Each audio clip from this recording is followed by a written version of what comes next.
Dude, I saw someone call it Amish not NASCAR. Yeah, I saw that on Facebook and I was like, man, that's that's right. Forgot go about Kentucky, bro. Like, that. Not just regular NASCAR. We love Amish NASCAR. right? Like, it's really bad. Like when NASCAR is more progressive than your state, like sport. Like, They're off in the Kentucky Derby. Interest of the greater good for me to smoke a joint and calm down.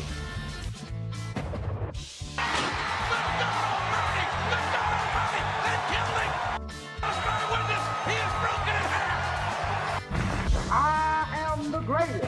He'll fall an eight to prove that I'm great. And if he keeps talking Jack, I'm going to cut it to 5. Welcome back, everybody, to another episode of the Ville Chillin' Podcast. Today, we are continuing our 7 days of Derby with episode 6. Man, one more till the big day. dude, it's been a long week. Been a long week.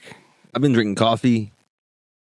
Just to stay awake, you need that caffeine. I mean, Derby's been busy, so I've been drinking like coffee. Mint juleps. Nah, I've I don't want to overdo it. You know, I might start making my heart beat and stuff. Yeah. The caffeine with alcohol, you know, it's just. Yeah, they had to stop selling that stuff, or they did for a while anyways. Dude, I think they're bringing it back. Not did. for the Derby. They did, like, they replaced the Four Locos. They got these things called like the bangs. They got the bangs mixed with like the alcohol. They call them like, there's one that was called like Bango Mango, dude. It was. It sounds terrible. It was like yep, let's stop drinking.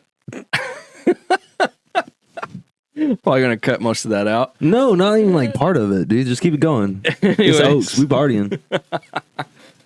So it is Oaks Day, and if you haven't seen the other episodes, make sure to check out the last 5. We've covered quite a bit of general information and history about Kentucky Oaks and the culture and everything surrounding it. That were surrounding the Derby. Everything from like drug dealing horses to like Not drug dealing horses, drug using horses.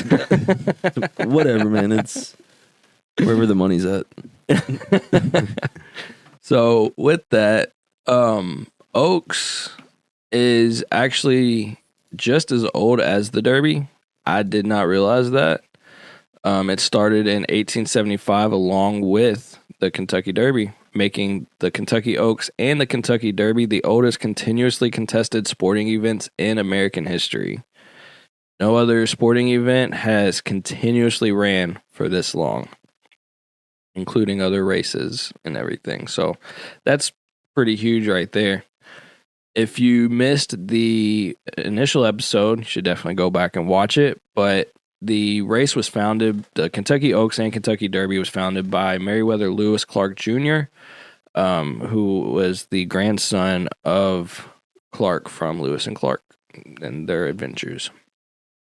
The Kentucky Oaks and the Derby, so they're modeled after British racing, which Meriwether Lewis Clark went to England and went to a jockey club and saw the races and everything and wanted to bring it back here. And that's how it all started. Dude, I saw someone call it Amish not NASCAR. Yeah, I saw that on Facebook and I was like, man, that's that's right. Forgot go about Kentucky, that. bro. Like, Not just regular NASCAR. We love Amish NASCAR. right? Like, it's really bad. Like when NASCAR is more progressive than your state, like sport. Like, Oh man, that's amazing. Kentucky economy's just over here booming, bro. Like, we got The good old Kentucky economy. man, we got liquor, toothpaste, we got fucking Amish NASCAR. Do you guys? We're going to the moon, bro. We set Aegon Center like Hey. halfway up there. Buzz Aldrin was the Grand Marshal of a Pegasus It parade. was. So That was a good year, dude. Like, we're checking all the boxes. Oh man. So the Derby is obviously the biggest. The Kentucky Derby is one everybody knows about, but the Oaks has really gained a lot of steam as well. It attracted 100,000 people each year since 2001's 127th running of the Kentucky Oaks. That's a lot of people. In 1980, attendance was only about 50,000. And by 1989, about 67,000. So it just keeps growing and growing. Of course, with that, ticket prices get to be a little bit more and more, but I guess that just goes with it. That's why they have the Derby, as you can learn from our last episode. So one major difference, or the biggest difference really, between the Oaks and the Derby itself is the Oaks is for the fillies, the girl horses. And they get a garland blanket of lilies instead of the roses for the Derby. The Kentucky Oaks, the Black-Eyed Susan Stakes, and the Acorn Stakes are counterparts of the Triple Crown of thoroughbred racing, known as the Triple Tiara of thoroughbred racing. So I don't think the Kentucky Oaks has always been part of it. There have been a few different variations of the Triple Tiara. I know it says 2 fillies won the series of the Kentucky Oaks, the Pimlico Oaks, now the Black-Eyed Susan Stakes, and the Coaching Club American Oaks in 1949 and 1952. However, press did not designate either accomplishment as a Triple Crown, quote unquote.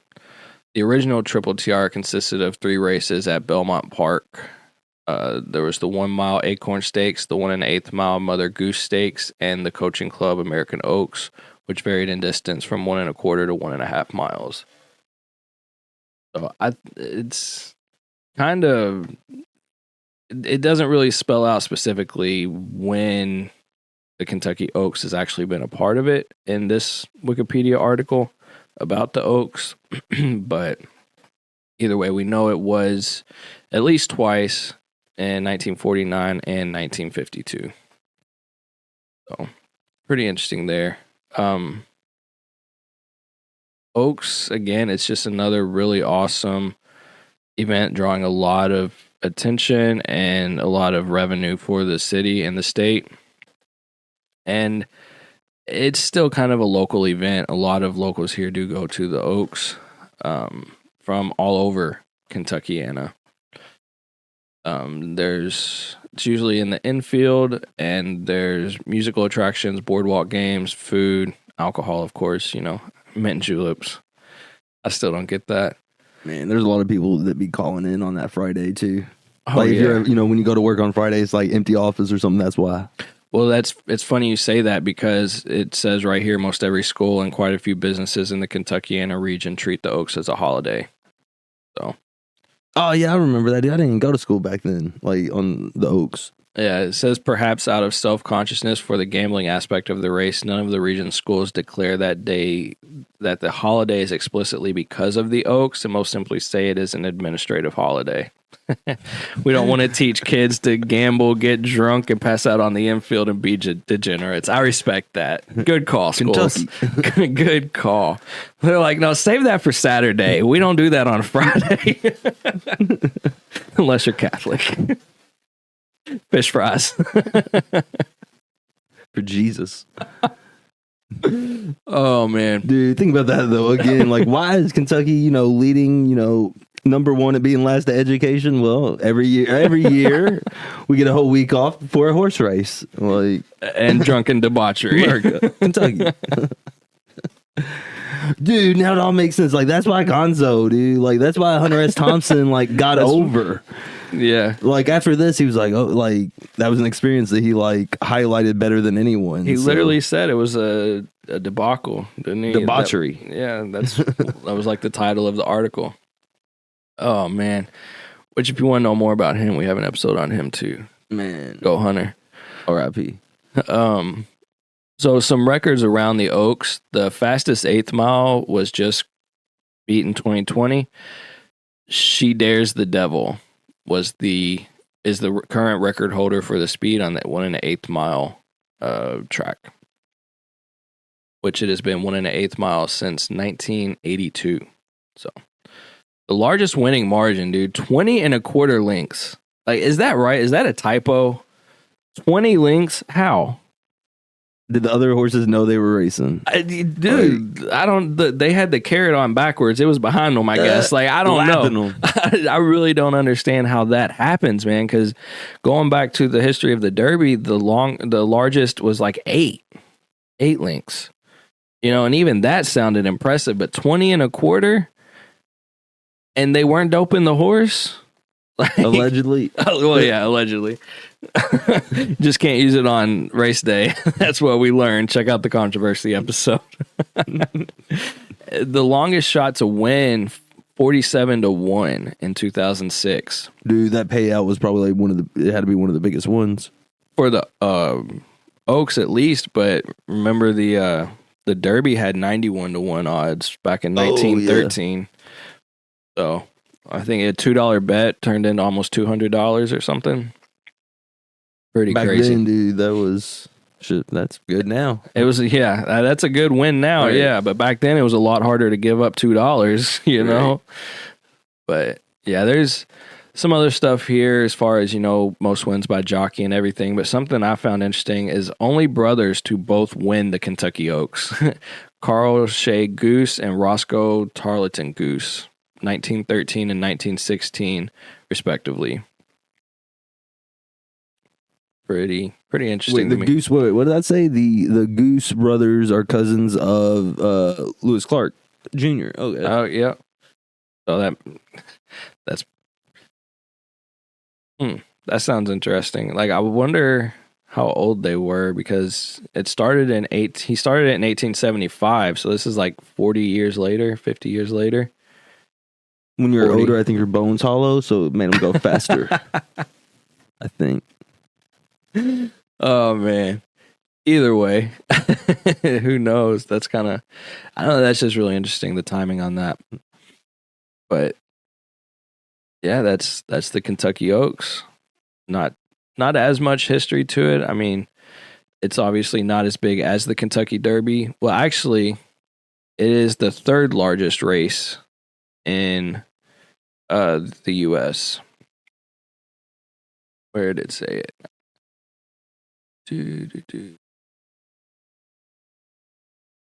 Can't find where it said it now, but it was saying it was the third largest.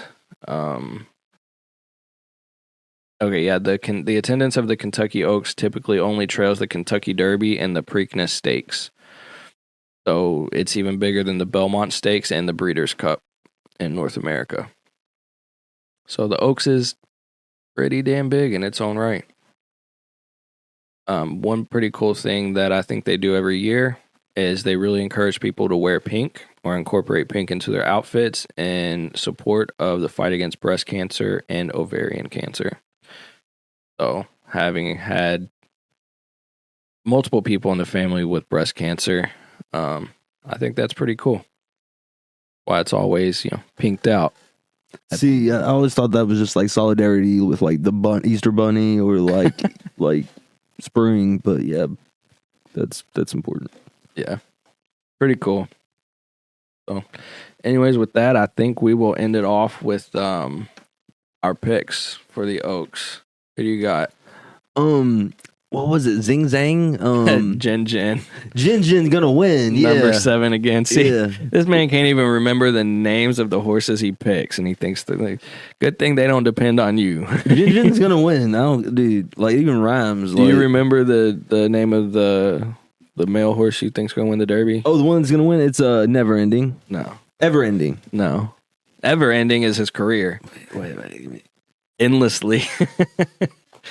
So you got Endlessly and Jin. Endlessly, yeah, is gonna win. But we know Resilience is gonna win the Derby, and Regulatory Risk is gonna win the Oaks. I think horse names are always pretty damn interesting, but the Oaks horses, the names are even more wild than the Derby horses, for real. I mean, there's some pretty Lemon Muffin, like Ways and Means. Manama Gold? Yeah. Manama? Our Pretty Woman, Candied, Scalable, Band of Gold, All Things Go. Yeah, some of these names just sound like an acid trip inspiration or something. Yeah, pretty wild. But with that, you got anything else to add, man? Nah. We're I'm excited for the Derby. Hopefully, we'll be able to catch it out tomorrow. Yeah. Live. Hopefully, live. If not, see y'all next time. Yep. With that, happy Oaks, happy Derby. Go resilience and go regulatory risk. And we will see y'all next time. Yeah.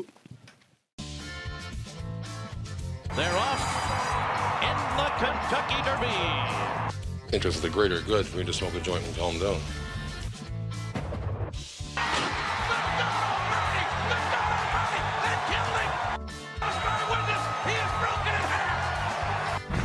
I am the greatest.